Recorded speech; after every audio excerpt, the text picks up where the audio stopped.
Sergeant Eleanor Vance, Ellie to those who respected her, sweetheart to those who didn't, stood ramrod straight in the stale Kansas air.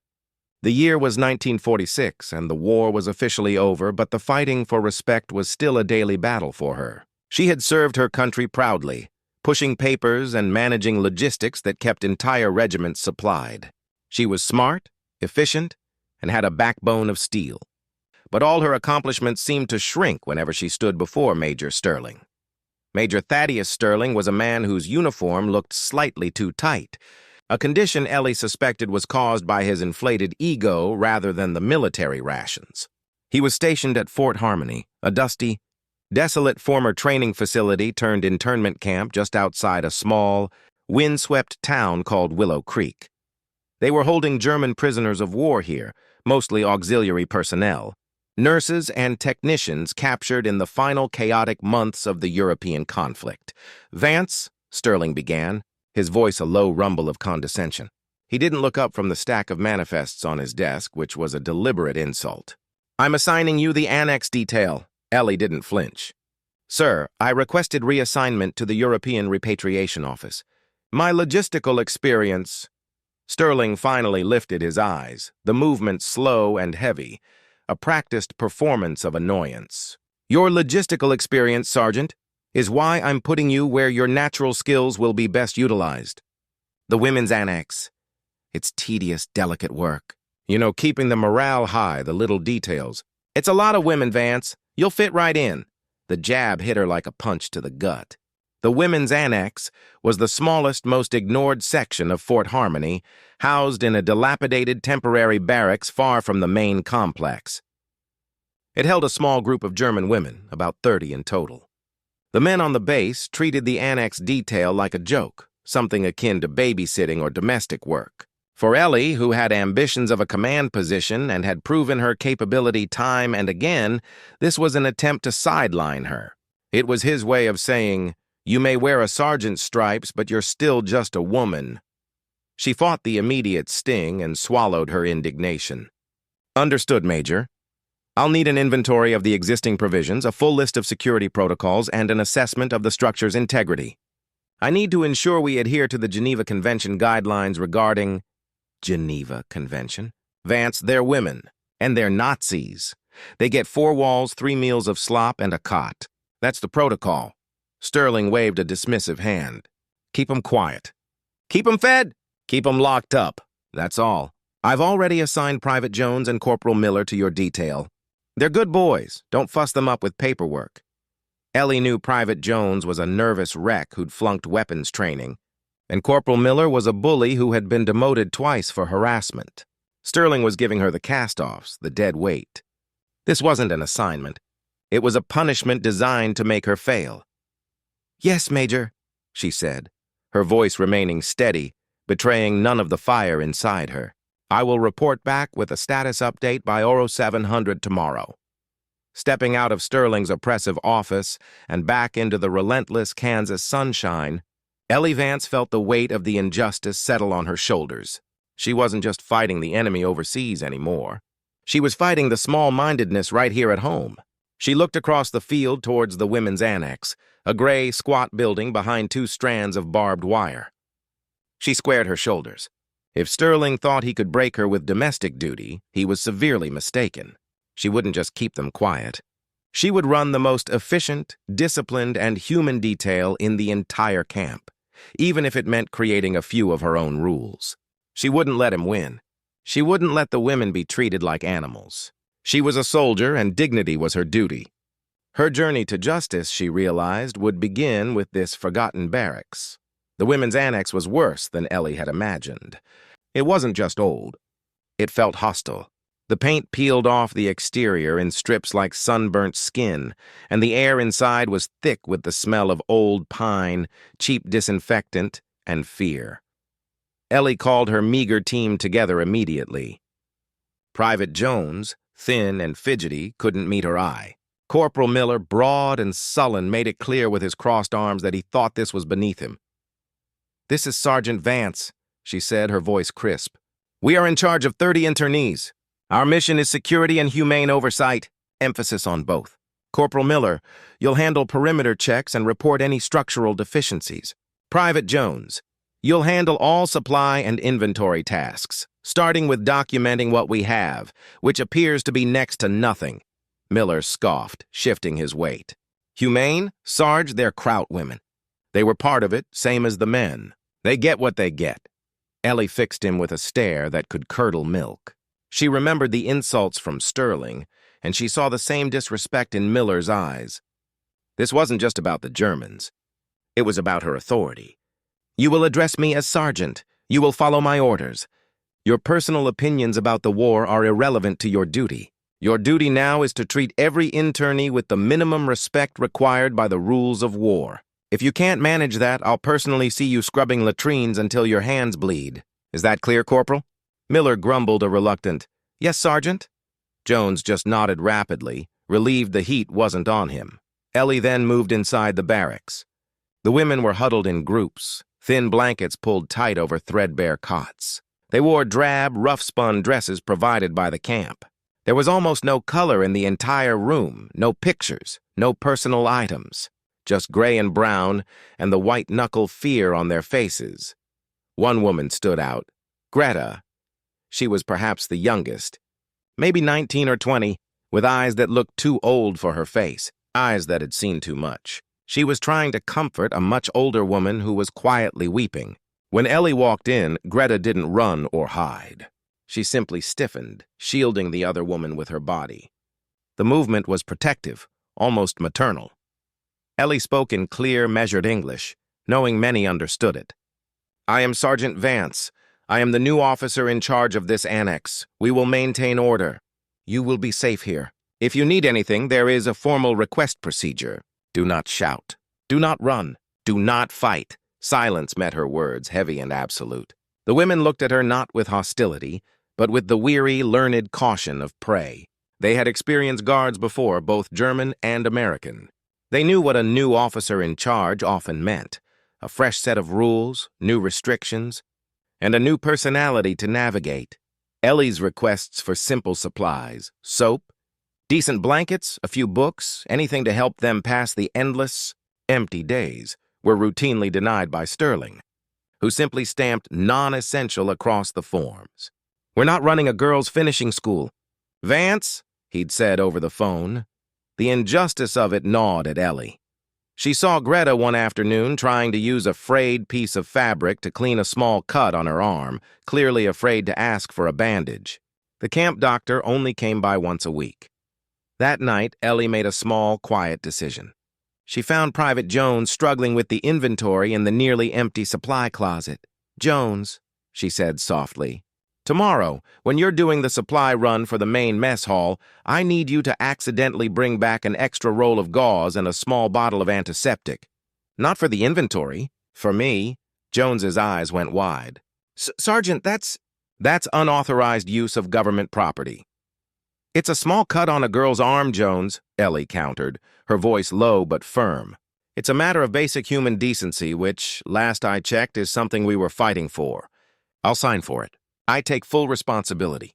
You just make sure Miller doesn't see it."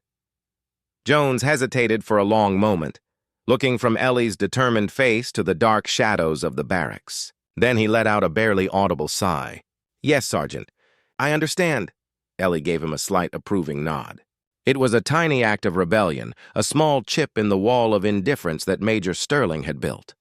But it was a start. She realized that her job wasn't just keeping them in, it was keeping their humanity and her own from draining away, and she was prepared to fight for that, one bandage at a time. 2 weeks passed under Ellie's command. The atmosphere in the annex had changed almost imperceptibly. The women still obeyed the rules with fearful precision, but their eyes followed Ellie now with a cautious curiosity rather than sheer dread. They had noticed the clean linens, the single shared bottle of hand soap Ellie had found, and the fact that Corporal Miller, after Ellie had dressed him down one afternoon, no longer stood by the wire fence spitting insults. Then came the cold truth of the Kansas winter. A fierce, unexpected cold snap descended, bringing a dusting of snow and a sharp biting wind that sliced right through the old barracks walls. The heating system, always unreliable, failed completely in the annex, which was on the very end of the line. That night, a fever swept through the barracks. The oldest woman, a nurse named Helga, started coughing uncontrollably. But it was Greta, the young one with the old eyes, who was hit hardest. Ellie was making her rounds at 0300. She found Greta shaking violently in her cot, her skin clammy and burning hot. She couldn't rouse her. This was beyond the unauthorized gauze and antiseptic. This was serious. Ellie ran back to the guard post, grabbing the crank phone. Miller was sleeping, his rifle across his lap. Jones was on watch, shivering but awake. Jones, wake Miller. Get a jeep ready. I need a medical doctor here now. Sergeant, Jones stammered. The protocol says we call the camp infirmary and they send a nurse at dawn if they have one. Major Sterling said no unscheduled vehicles out after 0100. I don't care what Major Sterling said. This girl is burning up, Ellie snapped, dialing the infirmary directly. The duty medic, a sleepy-voiced private, told her the only doctor was 10 miles away in Willow Creek dealing with a civilian emergency. Fine, Ellie said, slamming the phone down. She grabbed her thick wool coat and a heavy blanket. Jones, you are in command of this detail. Keep Miller awake. If anyone approaches, you tell them I took the patient to the main infirmary because of a failed heater and a medical emergency. Miller, finally awake, watched the scene with dull surprise. Sarge, you can't leave your post. That's a court-martial offense. Ellie didn't pause. She already had Greta wrapped in the blanket and was carrying her featherlight out the door. The sheer urgency of the situation, the feeling of the girl's feverish body against hers, overwhelmed all thought of consequences. She was a soldier saving a life, not a guard breaking a rule. Try me, Corporal, Ellie called back over the roar of the Jeep engine. If she dies because I hesitated, I'll welcome a court-martial. I'm driving her myself. Cover the phone. She drove the shivering girl through the icy blackness to the main camp's infirmary. The head nurse, startled, was a seasoned professional. Seeing the fever and Ellie's determined face, she immediately went to work, diagnosing a severe case of pneumonia brought on by the cold. By 0700, Greta was stable, sleeping under oxygen. Ellie drove back to the annex, exhausted but resolute. She had saved the girl, but she had definitively broken military protocol. Sure enough, an hour later, Major Sterling's jeep screeched to a halt outside the annex. He was purple with fury. Sergeant Vance! My office! Now! You abandoned your post, unauthorized use of a vehicle, breaking curfew. Are you out of your mind? You risked the security of the entire camp for one worthless prisoner. In Sterling's office, the injustice was crushing. He didn't care about Greta, about the failed heater, or about the simple humanity of the situation. He only cared that Ellie had challenged his authority. You will be written up, Vance. You're lucky I'm not pressing desertion charges. You are off duty until further notice. You will consider yourself on house arrest until I decide your future, he spat. Ellie stood silently, taking the verbal lashing. But inside, something shifted. Her own career was now on the line because she chose compassion over a poorly written rule. They see them as animals, she realized. They are so afraid of what these women did, they won't even see who they are now. Later that day, Jones, nervous, brought her a cup of lukewarm coffee. Sergeant, Greta. She woke up. They told her you saved her. She kept asking about the American sergeant who drove the jeep. Ellie looked at Jones, then at the stark, impersonal room they were in. She thought about the annex, about the chill and the fear. Greta's fear when Ellie first entered, which was the same fear she had seen in the faces of civilians bombed out of their homes. This wasn't about the war anymore. It was about the aftermath, about dignity. Jones, Ellie said, her voice a low, conspiratorial whisper. The heating still isn't fixed. I saw it myself. Those women are terrified, and they're going to freeze. She had lost the battle with Sterling, but she was about to start a new, more dangerous war for human kindness. I need you to help me get a very specific supply for the annex. Something small, something meaningful that Sterling won't miss. Something that says, you are not forgotten. Ellie spent her house arrest time thinking. She was officially confined to her quarters, but Major Sterling was too lazy and too confident in her defeat to check on her constantly. He expected her to stew in shame. Instead, she was meticulously planning her biggest, most dangerous breach of protocol yet. What could she give 30 terrified women that was small enough to smuggle in, yet large enough in meaning to bridge the massive gap of fear and resentment? It couldn't be blankets, too bulky. It couldn't be books, too easily confiscated. It had to be something entirely civilian, something that spoke of home and comfort and peace. Ellie remembered a conversation she'd overheard in the barracks mess hall before her punishment.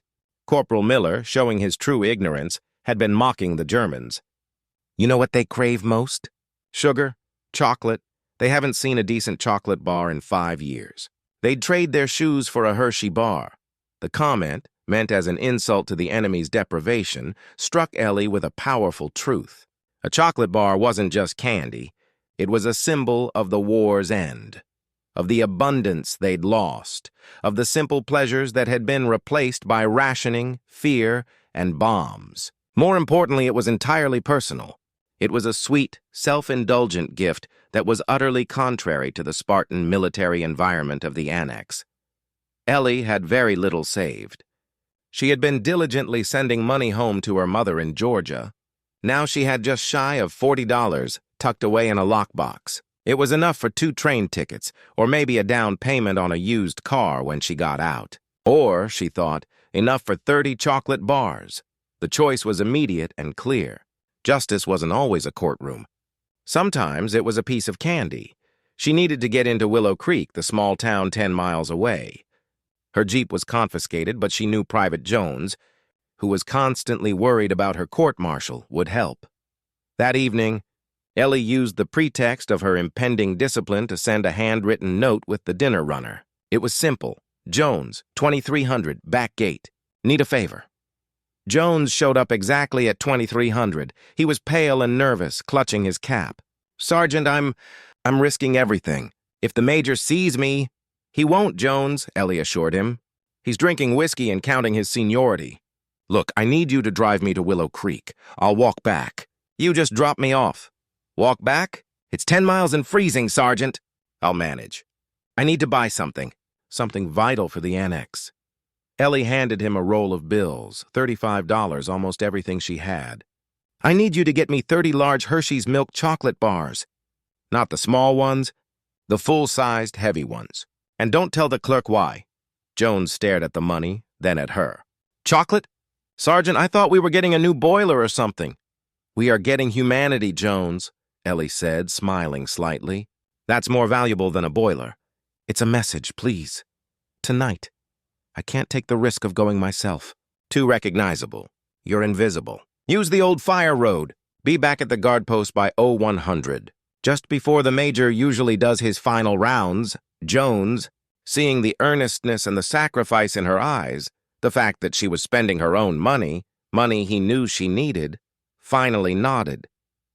His fear was replaced by a kind of quiet, awe-struck respect. He was finally seeing the brave soldier his superior truly was. I'll do it, Sergeant. Every single one. I'll make sure they're fresh. Ellie watched him drive off in the dark, stolen Jeep, feeling a dizzying mixture of excitement and terror. This was a direct, calculated violation of conduct. It could end her military career and lead to a dishonorable discharge.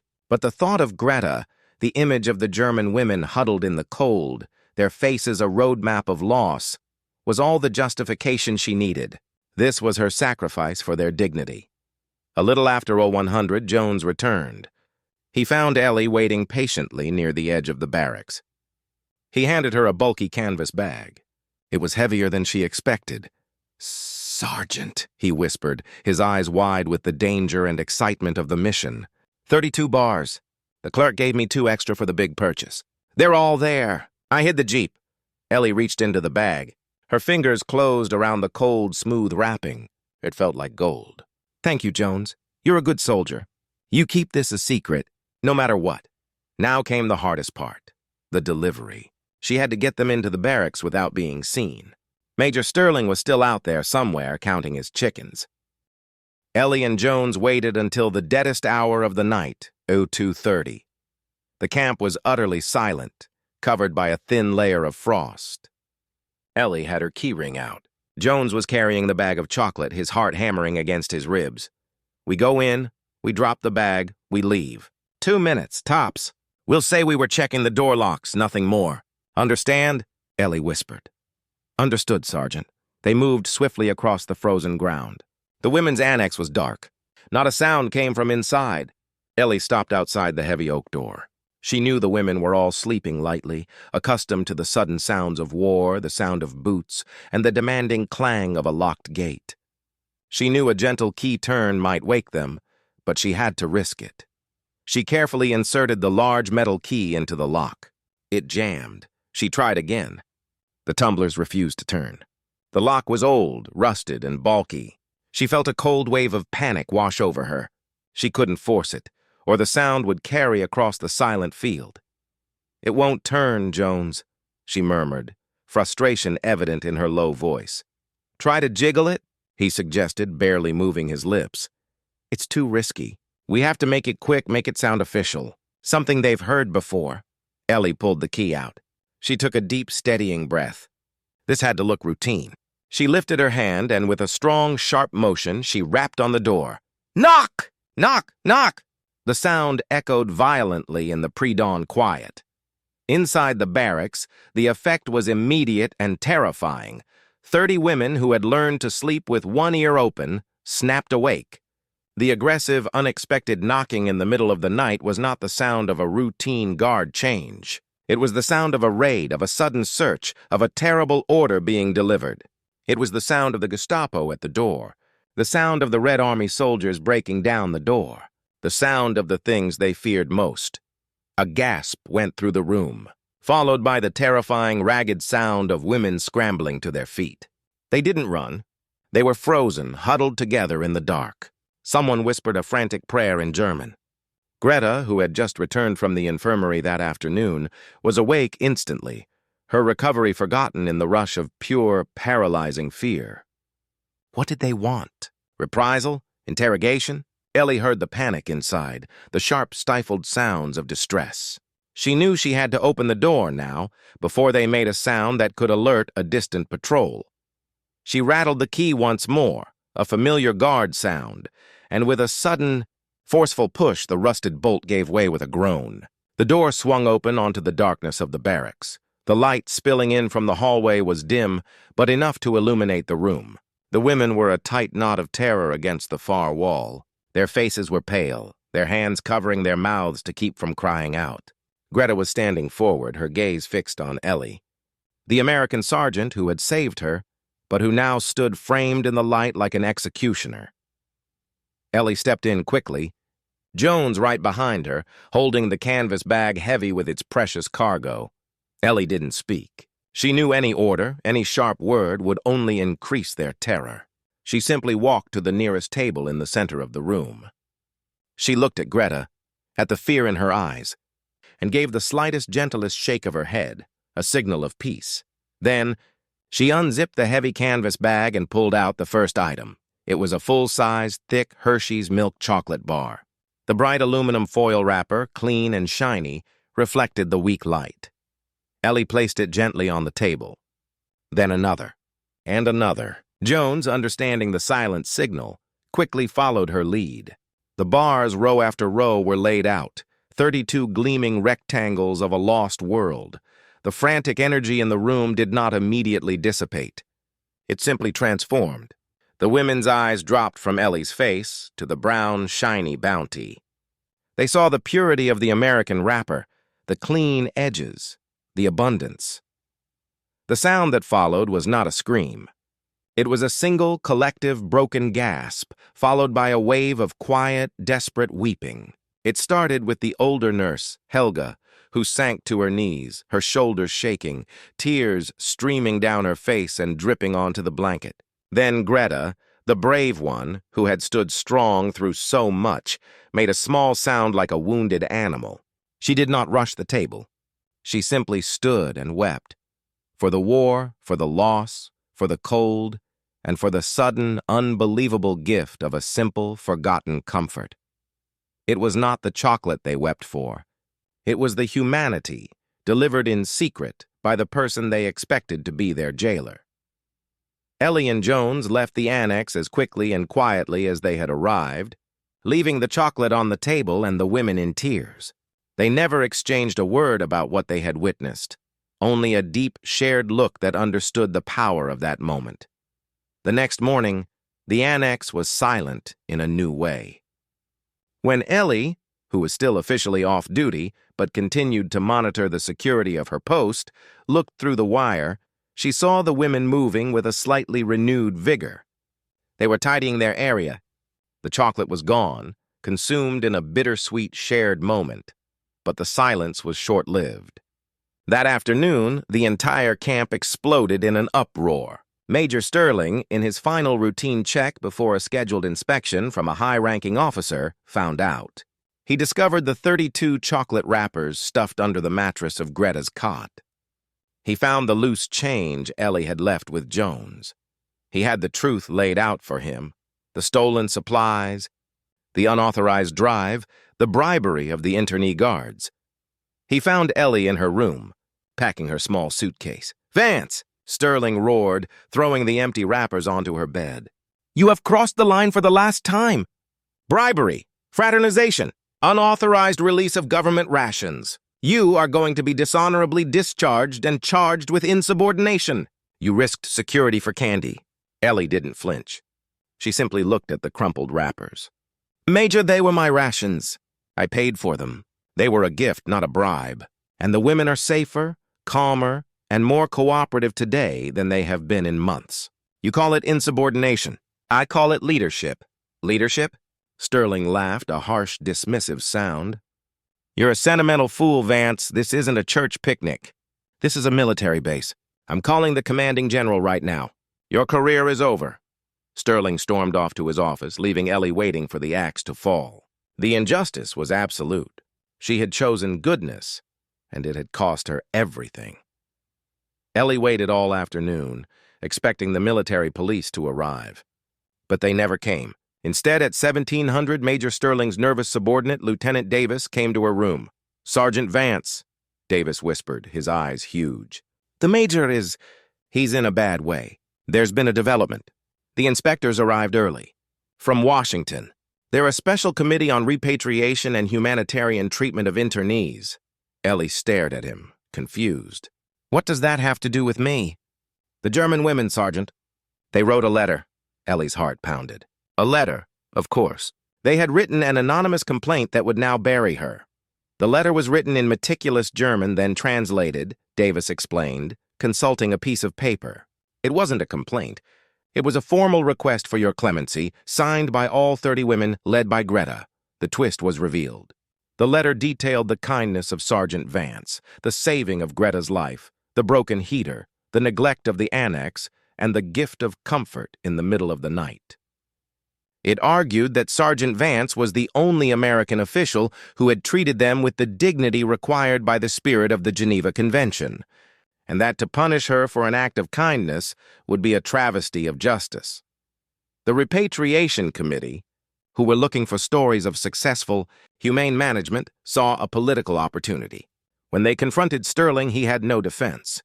He had neglected the annex. He had threatened the person who fixed the neglect. The next morning, Ellie was called back into Sterling's office. He was defeated, his face gray. "Vance," he muttered, unable to meet her gaze. "The charges, they've been dropped. The committee has personally intervened. They're citing the Vance Annex as an example of American generosity. They have requested your reassignment to the Washington Repatriation Office, effective immediately, to assist in the humanitarian effort." Ellie stood taller than ever. She had not sought revenge, but she had achieved something far more satisfying: justice and respect, earned through sacrifice. Sterling was transferred to a desk job in a desolate corner of Alaska a week later for mismanagement of resources. As Ellie boarded the train out of Willow Creek, heading for a career she had fought for, she saw Greta and Helga standing by the annex fence, now openly waving. Ellie lifted her hand in a crisp, respectful salute. She had been underestimated, mocked, and nearly destroyed. But her strength, her emotional strength, had not been broken. It was one simple act of sacrificial kindness, a single box of chocolate, that had exposed the truth and won her the war. Part 7. Epilogue. The Legacy of Comfort. Note: I am providing an epilogue, written in the same voice and style, to extend the story's conclusion, maintaining the emotional depth and readability of the 6 parts while adhering to the core structure required by the prompt Ellie Vance's new office in Washington. D.C. was starkly different from the dusty barracks of Fort Harmony. It was a bustling, organized,